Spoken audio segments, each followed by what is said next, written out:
सभी को राधे राधे। आइए जानते हैं महाराज जी द्वारा महाभागवत कैसे बना जा सकता है और कौन है महाभागवत। उद्धव कौन है? उद्धव का प्रथम परिचय। वृष्णीनां प्रवरो मंत्री कृष्णस्य दयितस्सखा शिष्यो बृहस्पतिर्साक्षात् उद्धवो बुद्धिसत्तमः। वृष्णीनां प्रवरो मंत्री, यदुवंशियों के प्रबल मंत्री हैं श्री उद्धव जी महाराज। कृष्णस्य दयित सखा, एक तो ये यदुवंशी भी हैं और भगवान के दयित सखा। दयित सखा मतलब प्राण प्रिय सखा हैं उद्धव। शिष्यो बृहस्पतिर साक्षात, बृहस्पति के शिष्य हैं। साक्षात विद्या, चलती फिरती विद्या, बृहस्पति उनके ये शिष्य हैं। उद्धवो बुद्धि सत्तम, बुद्धि में इतने प्रवीण हैं कि भगवान द्वारिका लीला में जैसे एक चीज सुनिएगा। आप सब लोग हमारी कथा सुनने आते हैं, हम कथा सुना के जब जाएंगे तो अपनी माता जी को फोन करते हैं, उनसे पूछते कथा सुनी? हाँ सुनी। कैसी रही आज की कथा? ठीक रहा? कुछ हमने अटपटा तो नहीं बोला? कुछ गलत तो नहीं निकल गया? हम अपनी माँ से ही पूछते हैं और किसी से नहीं पूछते। ऐसे ही द्वारिकाधीश श्री कृष्ण जब अपनी स्वधर्मा सभा में बैठते हैं तो ब्रह्मा जी खड़े हैं, महादेव खड़े हैं, इंद्र खड़े हैं, बड़े बड़े राजनेता खड़े हैं और भगवान वहां उपदेश देते हैं। और उपदेश देने के बाद जैसे ही अपने सिंहासन से उतर के पीछे जाते हैं, उद्धव को बुलाते हैं, उद्धव इधर आओ, सब ठीक था? कुछ हमने गड़बड़ी तो नहीं करी? हमारे बचनों में कोई गड़बड़ी, शब्द आदि सब ठीक थे ना? तब उद्धव ठाकुर जी को गलती बताता, आज आपने सभा में क्या गलती की, आपने कौन से शब्द का प्रयोग किया, क्या करना चाहिए था, क्या नहीं करना चाहिए था, ये सब उद्धव बताता है। तो भगवान इंप्लीमेंट करते हैं, उद्धव की बात मानते हैं। उद्धव अगर कह दे कि कल आपको ये बात नहीं बोलनी तो ठाकुर जी नहीं बोलेंगे, और उद्धव अगर कह दे कि ऐसा कहना है, ठाकुर जी का मन ना हो तो भी ठाकुर जी बोलेंगे। इतना प्रिय है उद्धव ठाकुर जी को। ऐसे श्री उद्धव। परंतु ये तो उद्धव जी के प्रभाव का वर्णन था। अब उद्धव जी के स्वभाव का वर्णन सुनो। उद्धव जी कौन है? महाभागवत। कौन है? महाभागवत। महाभागवत मतलब एक तो होते हैं भागवत और एक होते हैं महाभागवत। बहुत साधारण सी परिभाषा बताऊं, भागवत कौन? भक्तों को ही भागवत कहा जाता है। और महाभागवत मतलब महाभक्त। तो भक्त में और महाभक्त में अंतर क्या है? बोले जो भक्त ठाकुर जी का स्मरण करते हैं वो भक्त हैं, और जिनका स्मरण ठाकुर जी करते हैं वो महाभक्त है, महाभागवत। उद्धव जी कौन है? महाभागवत। उद्धव जी महाभागवत है। उद्धव को याद भगवान करते हैं। उद्धव सुबह उठते ही स्नान ध्यान जैसे ही कर लेता है, उद्धव पूजा में नहीं बैठता। द्वार खटखटा रहा है, खोलो। उद्धव कहता रुक जाओ, केश काट रहा हूं। अरे जल्दी खोलो। उद्धव केश आदि काट करके अपने वस्त्र आदि पहन के जैसे द्वार खोलता है, भगवान कहते हैं हम आ गए, चलो प्रणाम करो। उद्धव प्रणाम करता है। आपने इतना श्रम क्यों किया? अरे हमको याद आ रही थी, जब से नहा धो के उठे तब से सोच रहे थे अब जाएं उद्धव के पास, अब जाएं उद्धव के पास। नहा लिया होगा, तैयार हो लिया होगा, अब तो बैठ गया होगा आसन पर, अब जब करेगा तो मैं आ गया। चलो उद्धव। सोचिए, कोई शालिग्राम जी की पूजा करता है, कोई नारायण जी की मूर्ति की पूजा करता है, कोई कलशों का स्थापन करके पूजन करता है, कोई अक्षत में देव को विराजमान करता है, पर एकमात्र उद्धव हैं जिनके पास स्वयं ठाकुर जी जाते हैं और जाके कहते हैं चलो अब हमारा ध्यान करो। ध्यान हो गया, अब थोड़ी देर जप करो, लाओ चलो चरण धो लो हमारे। स्नान तो हमने कर लिया, पंचामृत स्नान हमारा नहीं, चरणों का कर लो। चलो अब चरणों में चंदन लगा दो। भगवान स्वयं बोलते हैं उद्धव को, उद्धव चरणों में चंदन लगा दो। लाओ माला पहना दो, माला पहना देते हैं। अब चलो आशीर्वाद ले लो, आशीर्वाद ले लो। आरती करो हमारी, चलो आरती कर लो। भोग लगाओ, नैवेद्य रखो। उद्धव के नैवेद्य ठाकुर जी पा लेते हैं। अब ये भोग हो गया, पालो। पा लिया, चलो हो गई पूजा संपन्न। बोले जी चलो अब चलते हैं आगे। ये नियम है, क्रम है रोज उद्धव का। रोज ठाकुर जी जाते हैं अपनी पूजा कराने उससे। इतना प्रिय है ठाकुर जी को। ऐसा कौन सा लक्षण है, ऐसा कौन सा गुण है उद्धव में जो कि वो ठाकुर जी को इतना प्रिय है? उन्हीं लक्षणों का वर्णन यहां पर उद्धव जी के पहचान में नवयोगेश्वर संवाद में राजा निमि को बताते हुए योगेश्वरों ने बताया। महाभागवत के लक्षण क्या है? अगर ये आ सकें तो इनको लाने का प्रयास कीजिएगा। महाभागवत का प्रथम लक्षण, सर्वभूतेषु यः पश्येत् भगवद्भावमात्मनः भूतानि भगवत्यात्मन् एष भागवतोत्तमः। भले ही प्रकट रूप में प्रस्तुत नहीं करता, लेकिन उसका हृदय ऐसा ही है। कैसा? सर्वभूतेषु यः पश्येत् भगवद भावमात्मनः। आंखों के आगे दिखने वाली हर वस्तु में यह विश्वास करता है इसमें भगवान है। ध्यान से सुनिएगा, इधर देखिए सब लोग। आंखों के आगे दिखने वाली हर वस्तु में क्या विश्वास रखता है? इसमें भगवान है। आप लोग यहां से दर्शन करने के लिए जाइए बद्री विशाल भगवान का। हम महाभागवत क्यों नहीं है? क्योंकि हम चलते फिरते यही सोचते हुए जाएंगे बद्री विशाल भगवान तो वहां है। गंगा जी पार करके जो मंदिर है उसके अंदर जाएंगे और फिर वहां पुजारी बैठे होंगे, वहीं हैं। यहां से वहां तक जितना सब कुछ हमारे सामने आया, उनमें भगवत दृष्टि हमारी नहीं हो सकती। हम इस बात को मानते जरूर हैं, जानते जरूर हैं, लेकिन इस बात को विश्वास नहीं करते कि ठाकुर जी सब जगह हैं। पर महाभागवत क्या है? बोले सब में ये विश्वास कर लेता है, इसमें परमात्मा है। मतलब उद्धव जी महाराज अगर कथा पंडाल से बद्रीनाथ भगवान का दर्शन करने जाएंगे तो आंखों के आगे दिखने वाले हर व्यक्ति को, हर धातु को, हर पुरुष को, हर स्थिति को, हर वस्तु को प्रणाम करते हुए चलेंगे। बोले क्यों? सब परमात्मा है, सब भगवान है। पहली बात, सर्वभूतेषु यः पश्येत् भगवद भावमात्मनः। वो सबको देखेगा और सब में भगवान का स्मरण करेगा। सब में परमात्मा है।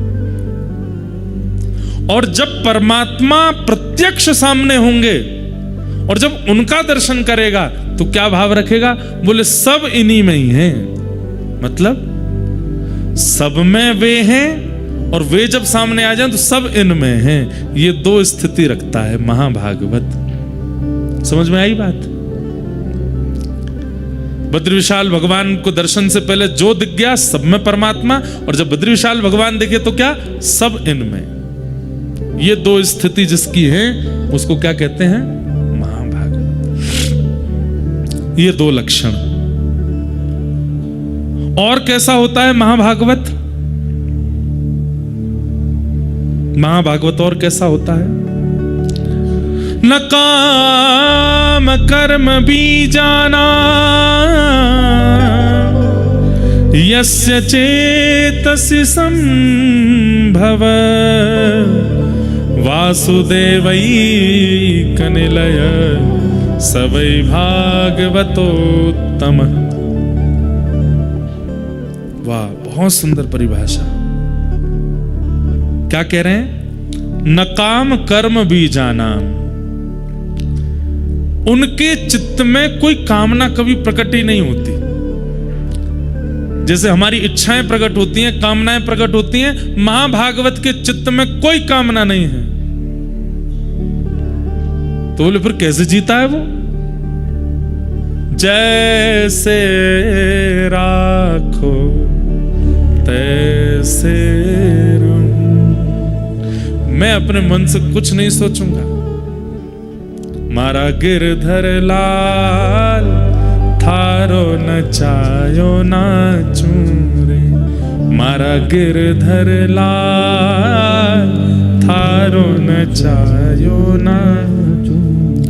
जो तू तन को रोग लगावे सोई झपट सो जाऊं।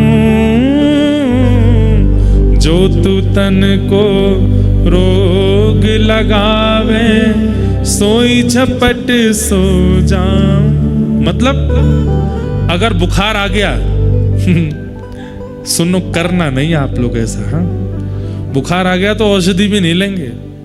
हे नाथ, बुखार आ गया, आपने बुखार दिया है, अब जब आप चाहोगे तभी ठीक होऊंगा मैं कोई प्रयास नहीं करूंगा। मेरे अंदर कामना है ही नहीं ठीक होने की। मेरे अंदर कामना बीमार होने की भी नहीं है, ठीक होने की भी नहीं है, स्वस्थ होने की भी नहीं है। आप चाहोगे तो मैं स्वस्थ हो जाऊंगा। जो तू तन को रोग लगावे, सोई झपट सो जाऊं। जो तू काल रूप बने आवे, जो तू काल रूप बने आवे, मैं लपक गोद में आऊं आऊं। मारा गिरधर लाल, थारो न चायो ना चूरे। मारा गिरधर लाल, थारो न चायो। अगर ठाकुर जी आप मृत्यु बन करके आ गए, एक सेकंड भी विचार नहीं करूंगा मैं, उसी समय सब छोड़ के आपको अंग से भर लूंगा, कहूंगा नाथ ले चलो अपने साथ। मेरी कोई कामना ही नहीं है।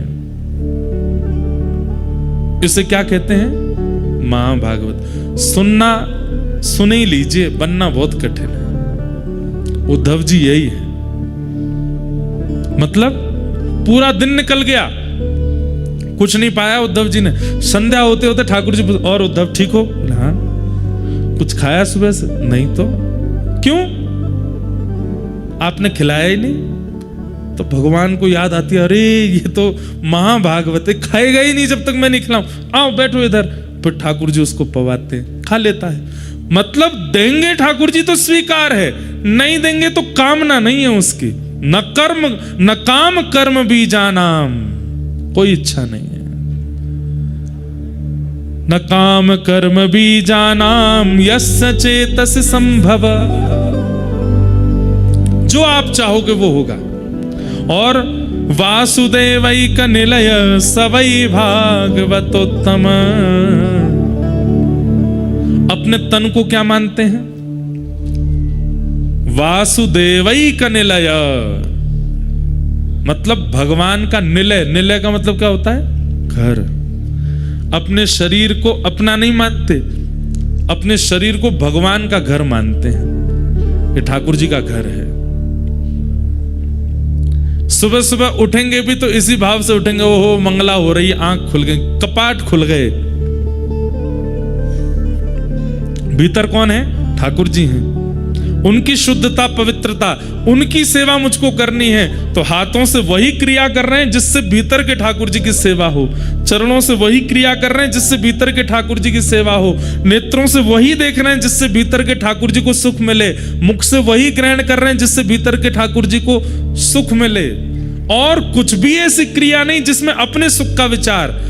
मतलब अब बद्री विशाल भगवान है, आपको अगर निज सेवा मिल जाए तो आप तो सुख, ठाकुर जी को सुख मिले उसके लिए क्या कर दूं? घी का दिया जलाओ, ठाकुर जी को सोने का छत्र चढ़ाओ, ठाकुर जी को ऐसी पोशाक लगाओ, ठाकुर जी को ऐसा भोग लगाओ। उनके सुख का विचार करके आप सारी सेवा करोगे। ऐसे ही अपने चित्त में ठाकुर जी का भाव रख के, अपने चित्त में ठाकुर जी का विचार करके कि ये ठाकुर जी का घर है, इसमें ठाकुर जी विराजमान है। एक बहुत साल पहले एक पद बनाया था, बहुत कम गाया कथाओं में। तन तो मंदिर है,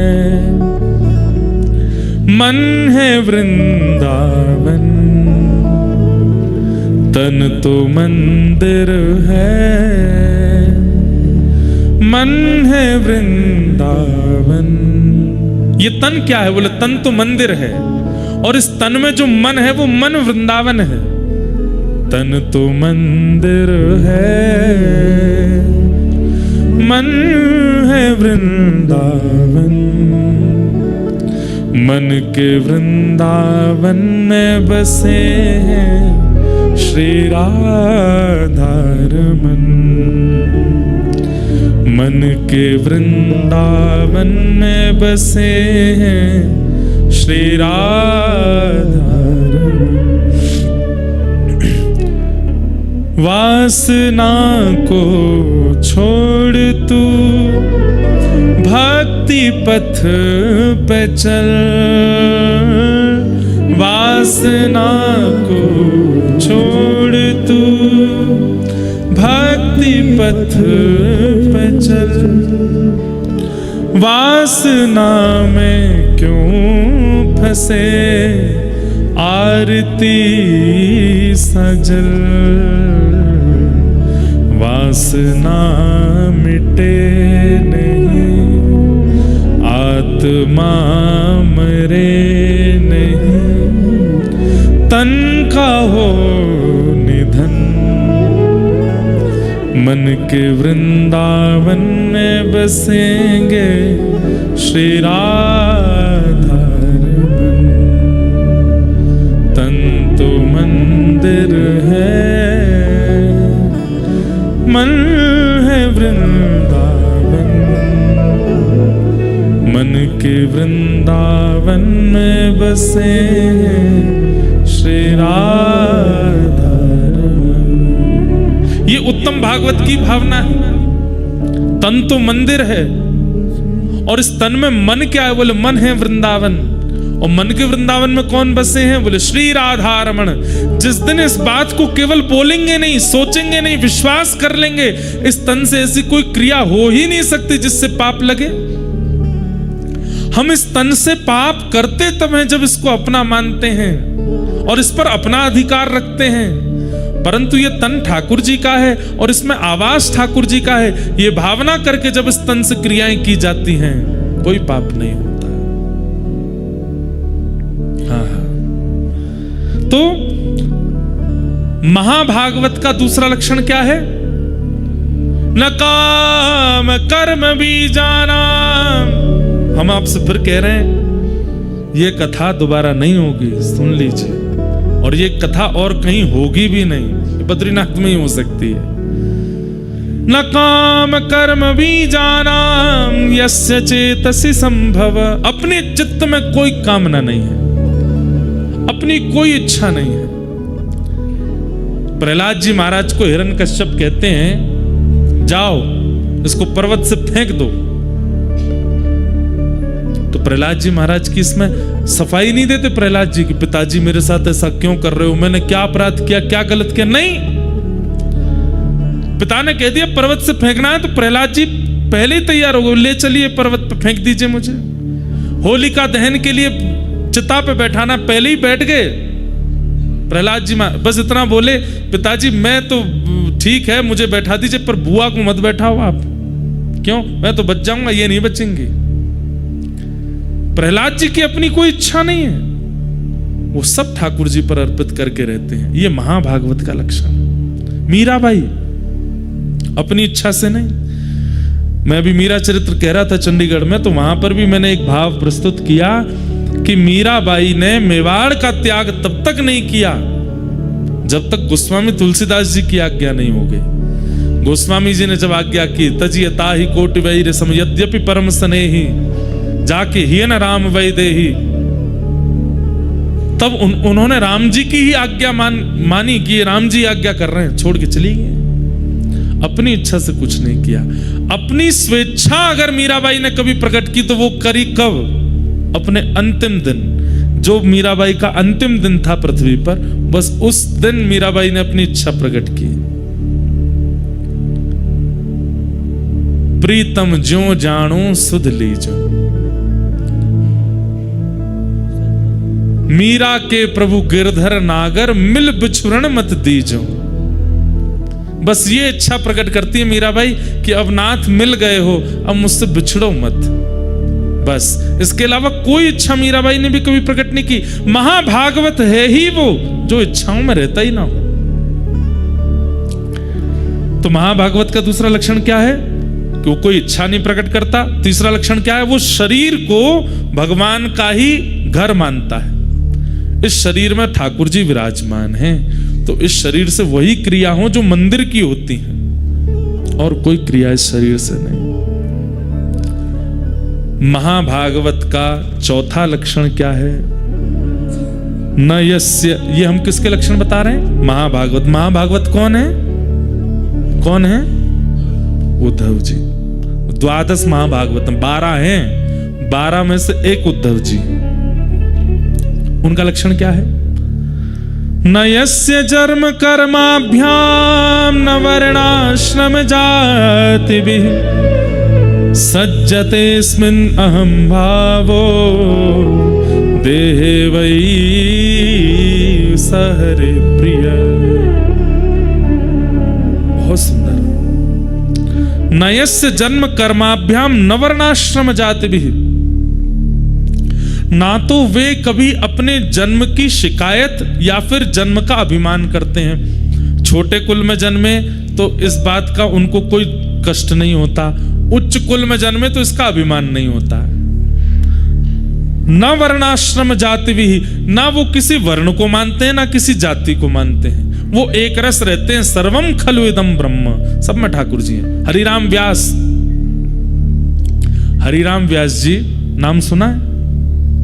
जुगल किशोर को लाड़ लड़ायो नवल कुंज ही अमाहि, कुंजन कुंजन की रज धारे हरि व्यास युगल यश गाय। वृंदावन प्यारो वृंदावन श्री वृंदावन। वही हरिराम व्यास। उन हरिराम व्यास जी के चरित्र में आता है, बहुत सुंदर पद है कि सब छोड़ करके ओरछा से वृंदावन आ गए, तो उनके परिवार के लोग उनको ढूंढते ढूंढते आए वृंदावन। और जैसे ही वृंदावन आए तो हरिराम व्यास जी तो घबरा गए, बोले मुझे घर वर नहीं जाना, अब मैं तो यहीं रहूंगा। लेकिन परिवार के लोग माने नहीं। तो हरिराम व्यास जी बोले, परिवार कब तक हमको हमारे पीछे पड़ रहा है? जब तक इनको ये लग रहा है कि मैं इनके लायक हूं। जैसे इनको ये पता चलेगा कि मैं इनके किसी काम का नहीं हूं, ये अपने आप छोड़ के चले जाएंगे मुझे। उसके लिए क्या करना पड़ेगा? तो पागलों की सी हरकत करने लगे हरिराम व्यास जी। और कैसे रहने लगे वृंदावन में?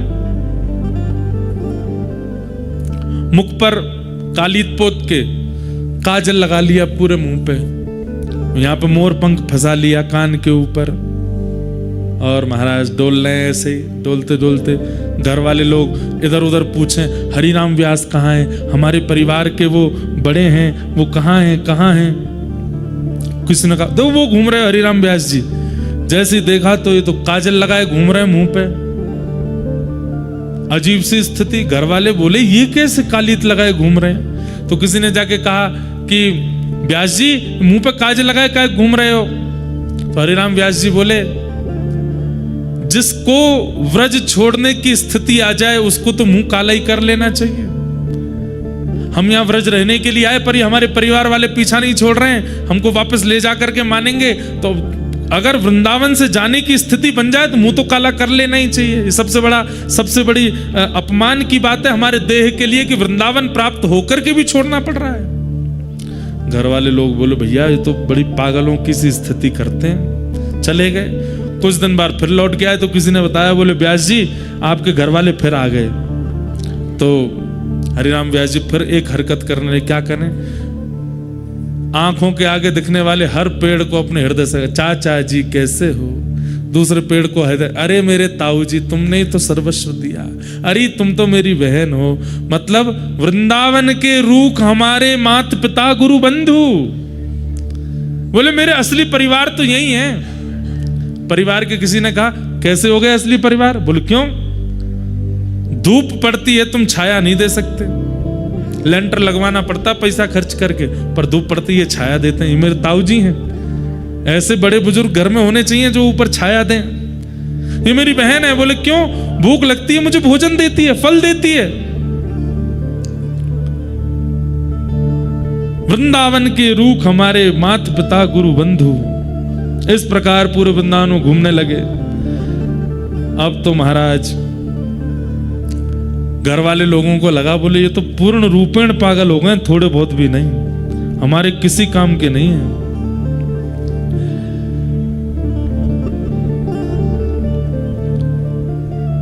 एक दिन हरिराम व्यास जी ने देखा कि घर के सब लोग पीछे पड़े हैं, तो हरिराम व्यास जी दौड़ते दौड़ते गए, बिहारी जी के मंदिर गए, पुजारी जी से कहा हमको प्रसादी दे दो। पुजारी जी बोले प्रसादी तो बट गई, अब तो बची नहीं।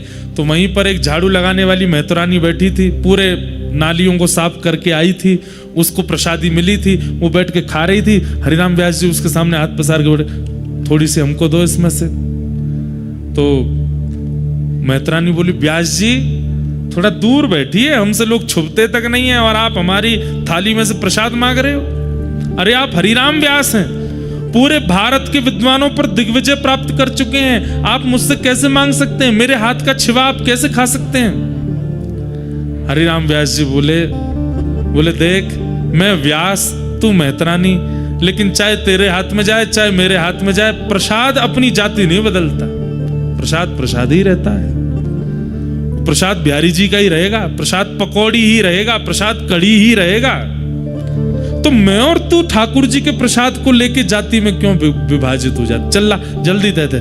ये बात सुन के महतरानी ने अपने हाथ की प्रसादी दे दी और जैसी प्रसादी खाई महाराज, व्यास मिठाई विप्र की तामे लागे आग, वृंदावन की स्वपच की झूठन खइए माग। बोले भैया कोई बड़ा विप्र अगर आपको मिठाई खवा रहा हो तो वहां में वो आग लगाए दो, लेकिन वृंदावन का एक स्वपच व्यक्ति भी अगर अपनी झूठन दे रहा हो तो उसको खाने में भी कोई लज्जा मत करो। आहा, एक पद और है मुझे मिल नहीं रहा है। वृंदावन के हरिराम व्यास जी कहते हैं कि बड़ी बड़ी पोथियां, हुआ क्या कि जैसे ही महतरानी के हाथ से पकौड़ी खाई इन्होंने, तो घर परिवार के लोग बोले काजल लगा के घूम रहे थे तब हमको इतना कष्ट नहीं हुआ, ये वृक्षों से गले मिलते घूम रहे थे तब हमको इतना। पर ये बताओ झाड़ू लगाए हाथ में बैठी है, नाली साफ करके आई है, उसके हाथ से जो है पकौड़ी खा गए। घरवार लोगों ने कहा अब व्यास जी से हमारा कोई संबंध नहीं, भैया ये पागल हो चुके हैं, हमारे लायक नहीं। तो हरिराम व्यास जी बोले बताओ, बड़े बड़े वेद मंत्र घर नहीं छुड़वा पाए, बड़े बड़े उपनिषद घर नहीं छुड़वा पाए, एक महतरानी की पकौड़ी ने छुड़वा दी, एक महतरानी के हाथ की पकौड़ी ने घर छुड़वा दिया। ऐसे हरिराम व्यास। तो ये महाभागवतों के लक्षण है। कैसे भैया देखो, एक बात बोलूं, मैं व्यास मंच से बोल रहा हूं, कई बार अगर मेरे पास वाला भी इस ऐसी हरकत करेगा ना तो हो सकता है मेरी भी दोष दृष्टि हो जाए, भाई ऐसे कैसे खा रहा है। परंतु ये नहीं है, हम अभी महाभागवत हुए नहीं है इसलिए हमारे अंदर दोष आता है। महाभागवतों में दोष नहीं होता।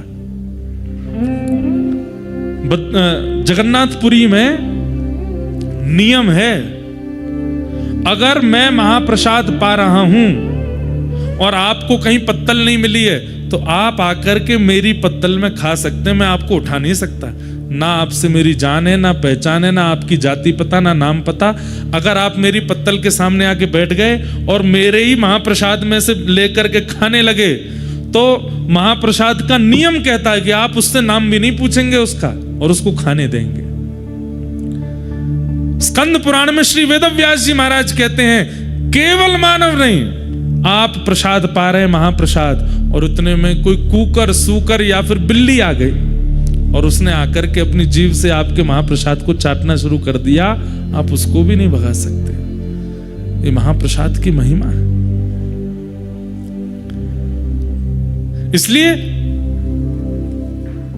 श्री जगन्नाथपुरी में यह स्थिति लागू है आज भी। हम तो वहां कभी एक पत्तल में अकेले बैठ के पाते नहीं, हम तो सब अपने ब्राह्मण देवता सब लोग बैठते हैं, आसपास बैठ जाएंगे। कभी इसके में से दाल उठा के पा ली, इसके में से चावल पा लिए, वो कुछ ज्यादा पड़ जाता है, पेट भर गया, खब नहीं रहा, तो एक को बैठा, भाई तुम बैठो तुम पाओ। और वहां ये नियम है, वो महाप्रसाद अपवित्र नहीं होगा, क्योंकि वहां का महाप्रसाद भी महाभागवत है।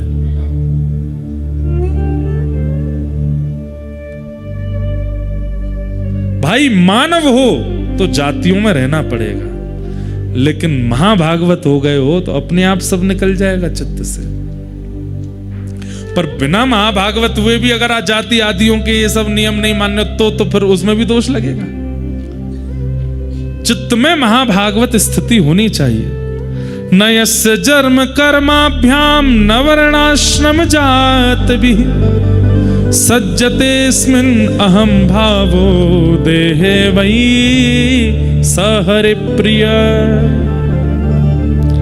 जिसका चित्त इस प्रकार का निर्माण हो चुका है और इस प्रकार के नियमों से जो व्यक्ति रहता है, सहरि प्रिय, वो हरि को प्रिय है, ठाकुर जी को प्रिय है। और हरि प्रिय जो है वही तो महाभागवत है। महाभागवत का छठवां लक्षण क्या है?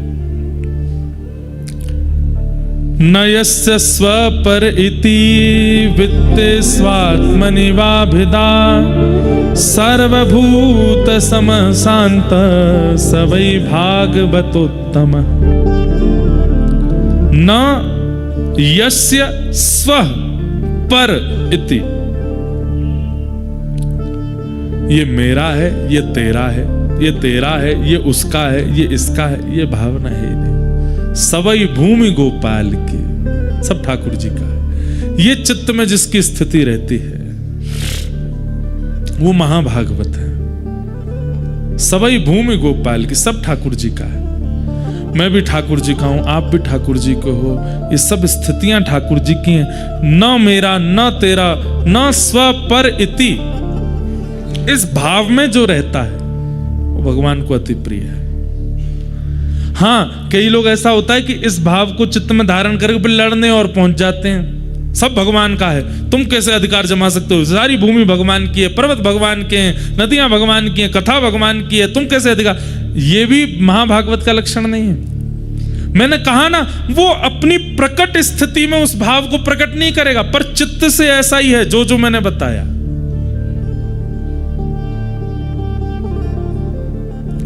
न स्व पर इति, ना अपनी स्थिति रखता है, ना किसी पराये का भाव रखता है, सब ठाकुर जी का है। इस भाव में जो रहे वो महाभागवत है। और महाभागवत का मतलब क्या है? जिनका सुमिरन हरि करें। एक कथा हो रही थी और उसमें एक संत प्रवर हुए हमारे राष्ट्र में। उनका नाम था मामा श्री प्रयागदास जी। ये श्री सीता जी को अपना बहन मानते थे। इनकी कोई बहन नहीं थी। बाल्यकाल में इनका एक मित्र एक दिन कहीं जा रहा था। इन्होंने मित्र से पूछा, कहाँ जा रहे हो? बोले, मैं अपनी बहन के पास जा रहा हूँ। बोले, बहन क्या होती है? बोले कि मैं एक ही माता पिता के एक मैं पुत्र हूँ, एक मेरी बहन भी है। अच्छा, तो मेरी बहन कौन है? बोले, अपने माता पिता से पूछो। अपने माता पिता के पास जाकर के रोने लगे, मेरी बहन कौन है, मेरी बहन। अब इनकी बहन तो थी नहीं। तो माता जी ने कह दिया, सिया जी तेरी बहन है। तो मामा प्रयागदास जी बोले, सिया जी कहाँ हैं? बोले, उनकी शादी हो गई। तो कहाँ रहती हैं? बोले, अयोध्या जी में रहती हैं। अच्छा, मेरे जीजा जी कौन है? बोले, जीजा जी तुम्हारे राम जी। इतना अखंड विश्वास कर लिया इस बात पर, अब तो मां के पीछे पड़ गए, मैं बहन के घर जाऊंगा। तो बोले, चला जा अयोध्या। बोले, बहन के घर खाली हाथ नहीं जाते, खीर बना के दो। मैया से खीर बनवा के ले गए और अयोध्या में जाकर के सबसे ये नहीं पूछे सिया जी कहाँ हैं? बोले, मेरी बहन कहाँ है? अब सब लोग बोले, तुम्हारी बहन हमको क्या पता कहाँ है? कोई नाम पता है? वो नाम पता तो नहीं, बस बहन का नाम, जीजा जी का नाम पता। बोले, क्या नाम है? बोले, बहन है सीता जी, जीजा जी है राम जी। संत जनों के नेत्र सजल हो जाते। वाह, अच्छा तुम्हारी बहन है? बोले, हाँ, मेरी माँ ने कहा उनका ब्याह हो गया। मेरे को याद ही नहीं वो कैसी दिखती हैं, मैं देखने आया हूं उनको।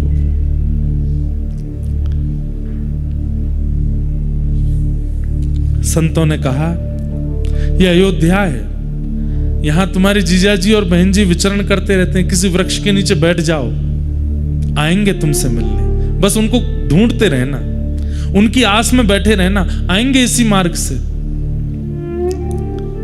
मामा प्रयागदास जी बोले, कब तक प्रतीक्षा कर? ओ, मुझे कैसे पता चलेगा कि मेरी बहन है? मैंने तो कभी देखा नहीं। बोले, अरे तुम्हारी बहन छोटे मोटे घर में नहीं ब्याही है, रघुकुल कमल दिवाकर एक छत्र सम्राट महाराज दशरथ के पुत्र हैं श्री राघव जी, तुम्हारे जीजा जी। जब वे निकलती हैं तो आगे सैनिक, पीछे सैनिक, इधर सखियां, उधर सखियां, और मध्य में एक श्वेत हाथी। उस श्वेत हाथी के ऊपर स्वर्ण का एक सिंहासन, उस स्वर्ण सिंहासन पर अनंत मणियां जड़ी होंगी, ऊपर चमर लगा होगा, ऊपर सुंदर छत्र लगा होगा, उस पर आगे जीजाजी बैठे होंगे, पीछे घूंघट करके तुम्हारी बहन बैठी होंगी। और उनका रूप लावण्य ऐसा होगा कि देख करके मन होगा कि मोतियों से, चंद्रमा से इनकी नजर उतार दूं। समझ जाना तुम्हारी बहन है। मामा प्रयागदास जी बैठ गए, प्रतीक्षा कर रहे हैं कहीं से श्वेत हाथी आएगा। करते करते एक दिन व्यतीत हो गया, नहीं आई सिया जी। तो प्रयागदास जी रोने लगे, कैसी बहन हो आप? दुनिया के भाई जब अपनी बहन के यहाँ जाते हैं तो बहन पलकें बिछा करके भैया का स्वागत करती है, और मैं यहाँ पूरी दिन निकल गया और मेरी बहन पूछने तक नहीं आई कि भैया तुम भूखे हो। माँ ने खीर बना के भेजी, खीर भी ठंडी हो गई। कैसी बहन हो आप? करके जैसे ही रोने लगे, इतने में देखा नगाड़े बजने लगे, बड़ी बड़ी बाजे बजने लगे, सैनिक सब ढोल नगाड़े बजाते हुए आ रहे हैं, सावधान कर रहे हैं सबको। इतने में ही असंख्य हाथी और सुंदर सुंदर हाथियों पर चमड़ उड़ाए जा रहे हैं। 2 हाथी आगे, 2 हाथी पीछे, और बीच में एक श्वेत हाथी, और उस श्वेत हाथी के ऊपर सुंदर स्वर्ण का सिंहासन, और आगे रघुकुल कमल दिवाकर श्री राघव जी मंद मंद नेत्रों से इधर उधर देखते हुए, और पीछे घूंघट करे श्री सिया जी बैठे। अब तो मामा प्रयागदास जी चिल्लाने लगे, बहन जी रुक जाओ, जीजा जी ने रुक जाओ, अरे मैं आपका साला आया हूं। राम जी ने तुरंत महावत से कहा, रोको, अभी की सत्य घटना। हाथी को नीचे बैठाओ। नीचे बैठा है, सिया जी उतर करके आए, और उतर करके आकर के देखा, नेत्र सजल हो गए सिया जी के, लिपट गए मामा प्रयागदास जी। बहन जी आपने मेरी सुध नहीं ली, मैंने पहली बार देखा आपको, माँ ने बताया आप बहुत सुंदर हैं, और देखिए ना आप सुंदर ही हो। सिया जी ने खीर पाई, खूब सुंदर लड्डू पवाए, और उसके बाद जब जब उनकी इच्छा होती तब तब सीता जी ने कह दिया, जब इच्छा करोगे बस याद कर लेना, हम दोनों आ जाएंगे। जब जब उन्होंने इच्छा प्रकट की तब तब आकर के राम जी ने उनको दर्शन दिया। तो एक बार की बात, कथा सुन रहे थे, तो कथा में व्यास जी ने वन गमन का प्रसंग सुना दिया। उन्होंने वो पहली बार ही सुना था, और वन गमन में उन्होंने जब बताया कि कैकेयी महारानी ने जाकर के दशरथ जी से 2 वरदान मांगे, और एक वरदान में कहा कि भरत को राज्य गद्दी, दूसरे में कहा राम को वनवास। ये सुनते ही प्रयागदास जी रोने लगे, नहीं मेरे जीजा जी वन में नहीं जाएंगे। लेकिन व्यास जी तो सुनाते जाए, चुपचाप बेचारे सुनते गए। और जैसे ही प्रसंग आया कि सीता जी के पास गए और सिया जी से जाके कहा कि तुम यहीं रह करके पूरे कुल की रक्षा करना, सेवा करना,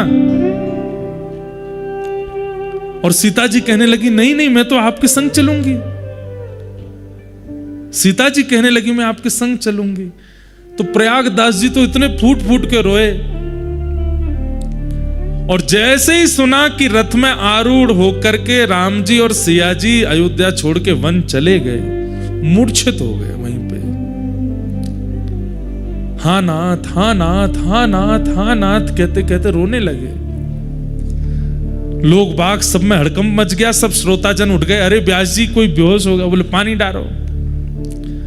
जैसे तैसे होश में आए, आंखें लाल और नेत्रों से अविरल अश्रुधार, पूरा शरीर कांप रहा है। दौड़ करके व्यास जी के पास गए, बोले मेरे भैया और मेरी बहन और मेरे जीजा जी कौन से वन में गए थे? बोले चित्रकूट के वन में गए।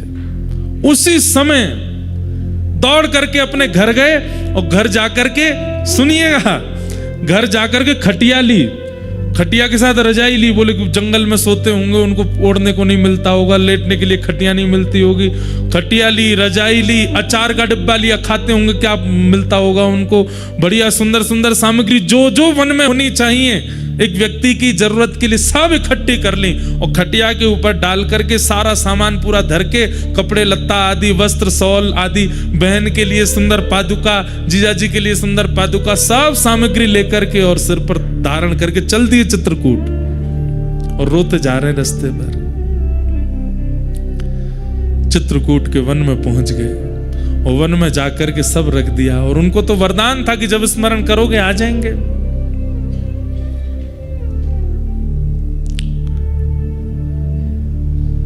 स्मरण किया, कहां है बहन जी, कहां हो, हे सीता बहिना कहां हो, हे राघव जीजा जी कहां हो, हे हमारे पहुना आप कहां हो, ऐसे चीख चीख के पुकारने लगे।